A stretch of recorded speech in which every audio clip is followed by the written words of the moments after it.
In this video, I'm going to show you how to change the batteries on this Lockly Touchpad automated lock. So I just had a tenant tell me that they went to use this touchpad and it was not functioning and it was displaying a dead battery alert.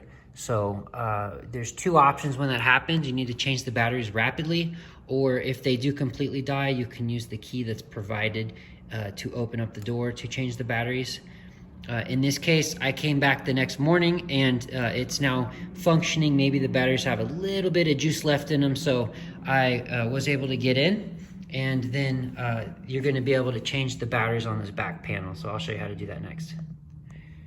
You will notice that this black cover on the back side of the lock has a Phillips head screw on the top. So you just need to loosen that up and unscrew it.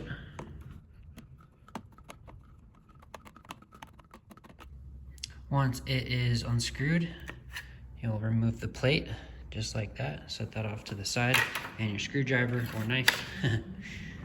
And then it's just as simple as pulling these batteries out and putting the new batteries in.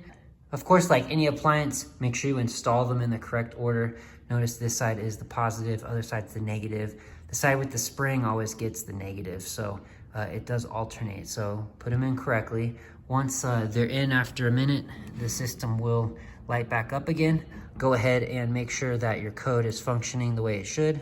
I'm gonna do that off screen now. Everything functions the way it should right now. I was able to put my code in and it unlocked the latch. So now I'm just gonna install the back plate back on.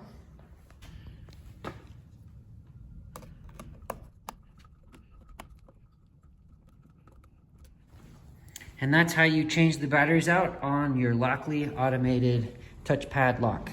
Thanks for watching. Hope that was helpful for you.